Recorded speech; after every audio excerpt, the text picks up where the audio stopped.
आप दुनिया का इतिहास देखेंगे तो भरा पड़ा है, जहां पर भाई अपने भाई की यानी एक दूसरे की हत्या करके गद्दी को प्राप्त करता है, जहां पुत्र अपने पिता को मार करके गद्दी पर बैठता है। लेकिन भारत एक ऐसा देश है कि इस देश के अंदर एक महापुरुष, एक पुत्र, एक भाई अपने पिता के वचन की खातिर संपूर्ण राज्य को छोड़ देता है, अपने भाई के लिए पूरा राज्य सौंप देता है। और वह भाई जिसको राज्य दिया जाता है वह भी मना कर देता है। वह कहता है नहीं भैया, मैं राज्य नहीं लूंगा, मैं तो आपका दास हूं। यदि मुझे राज्य भगवान को देना ही होता तो मुझे बड़ा बनाता। हमारे यहाँ पर तो बड़े का ही राज्याभिषेक होता है, राजा बनाया जाता है। उधर राम कहते हैं नहीं भैया, राज्य आपका है, पिताजी ने तुम्हें राज्य दिया है। बड़ा सुंदर चित्रण किया है, राज तिलक की गेंद बनाकर खेलन लगे खिलाड़ी, इधर राम और उधर भरत दोनों ने ठोकर मारी। शिक्षा दे रही जी हमको रामायण अति प्यारी। पूरे राज्य को, चक्रवर्ती राज्य को मान लिए ठोकर से ठुकरा रहे हैं, गेंद की तरह खेल रहे हैं। इदन्नमम, ये राज मेरा नहीं है। ये संदेश हमारी संस्कृति ही हमको दे सकती है।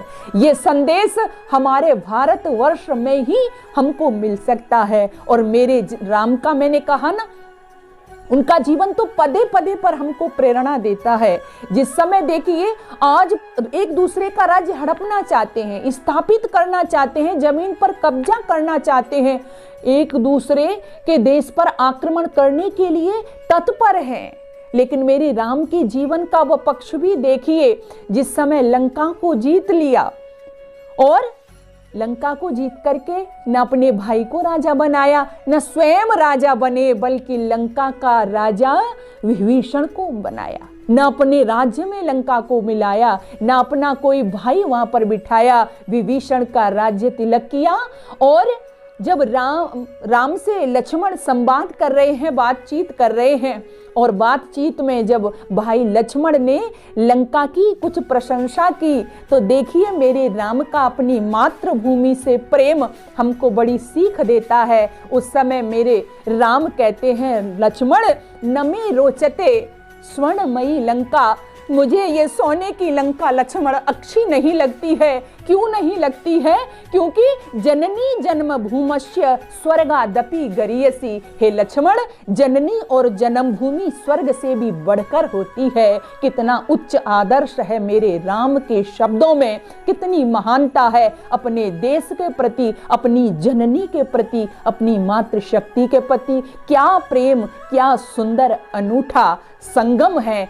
दुनिया के दूसरे देशों में ये आपको नहीं मिल सकता। यही संस्कृति भारत की हमें दूसरों से अलग बनाती है। लेकिन हमारा ये हो गया, मैं बार बार कहती हूँ कि हम उस संस्कृति से जुड़ने के बजाय हमें लगा कि नहीं नहीं, दूसरों की संस्कृति हमसे महान है, दूसरों की कल्चर हमसे आगे है। ऐसा नहीं है। मेरे राम का आप कोई सा भी पक्ष उठा लीजिए, हर पक्ष हमको बहुत ही सुंदर प्रेरणा देता है। यदि हम राम के राज्य की बात करें, आज हर व्यक्ति चाहता है कि राम राज्य हो, राम राज्य आ जाए, राम राज्य हो। तो राम राज्य में क्या था? वर्णाश्रम निज निज धर्म, निरत वेद पथ लोग, चलई सदा पावई सुकय, नय भय शोक न रोग।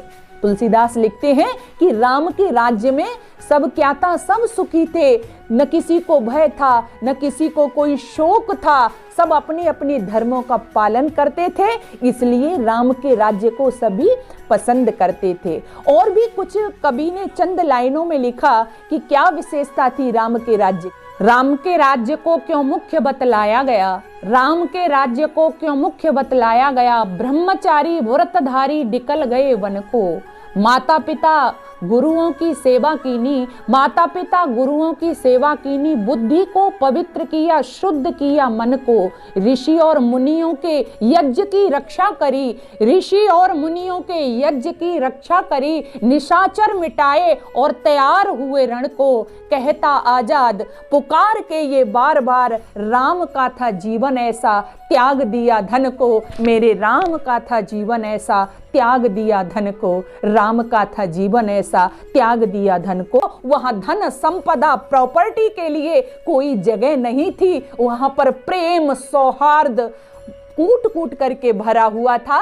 जैसा कि आज हम धन के पीछे अपनी रिश्तेदारियां तोड़ देते हैं, अपने संबंध खराब कर देते हैं, हाय पैसा हाय पैसा हाय पैसा। लेकिन इस सब के लिए राम का चरित्र, राम का जीवन हमको बहुत ही प्रेरणा देता है। वास्तव में राम ने हमें संबंधों को जीना सिखाया, भाई का भाई के प्रति, पिता का पुत्र के प्रति, माता का पुत्र के प्रति, पति पत्नी का किस तरह का व्यवहार होना चाहिए, राजा का प्रजा के साथ में। यदि ये सब हमको सीखना है तो मैं कहा करती हूँ कि रामायण को अपने अंदर धारण कीजिए।